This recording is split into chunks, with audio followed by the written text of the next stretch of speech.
Hello everybody, I hope you're doing well. Today is Rosh Chodesh Ellul, and we start the countdown till Yom Kippur, the 40-day countdown. Now in Jewish mysticism, the number 40 is synonymous with an idea of Hischadshut, renewal, rejuvenation, the ability for a second chance. And in essence, that is what Yom Kippur is about. We ask Hashem for forgiveness and to give us a second chance. In this week's Sidra, we revisit an amazing mitzvah, the mitzvah of the Miklat, the cities of refuge. There were 6 of them set up in the land of Israel, 3 in Jordan, 3 in Transjordan, as it would be known nowadays. And the idea of a city of refuge was a very interesting one. There'd be a person who'd be chopping wood in the forest, be climbing up a ladder. And he wasn't so careful with what he was doing. He was a bit reckless. And he accidentally killed another person. Now it's quite normal for the relatives of that dead person to be angry, to be upset, to want there to be revenge, to want to take revenge against the person who killed their relative.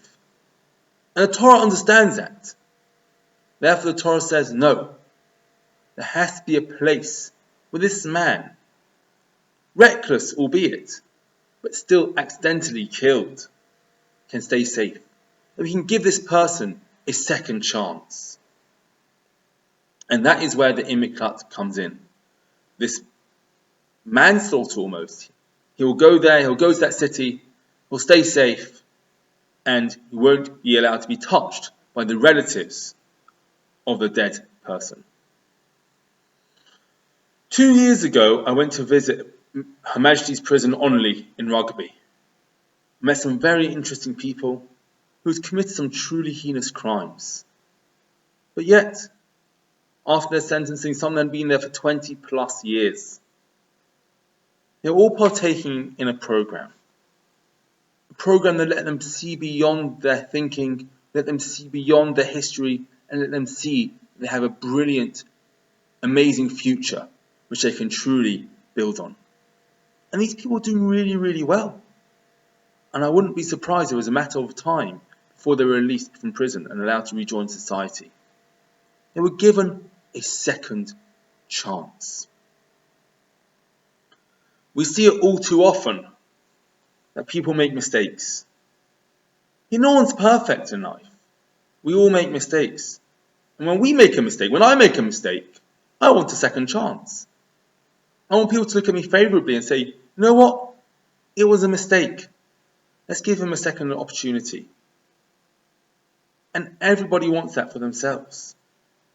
But yet, how often do we afford that to other people? How often do we see other people doing something wrong and we judge them for what they are doing? In this week's parasha, we do talk about judges.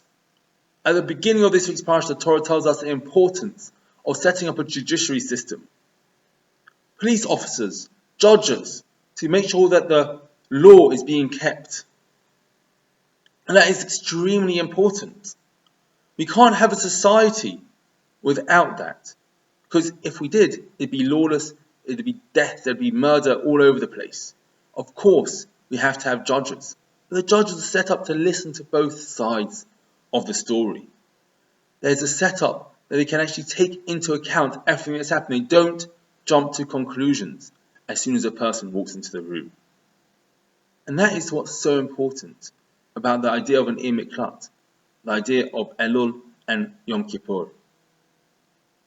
It's an opportunity for us to reflect on ourselves, to see what have we done wrong, where can we improve, what can we do better for the coming years. But just as importantly, we can look at ourselves and say, how often did I jump to conclusions? How often did I judge people where they didn't deserve to be judged like that? I want to be judged favourably. Maybe it's time I started judging other people favourably as well. And it's my prayer and my blessing that we should all see the goodness in all of our friends and our relatives and those that are near us, and see that yes, they are truly godly beings who make mistakes, but in essence they are good people. Shabbat Shalom.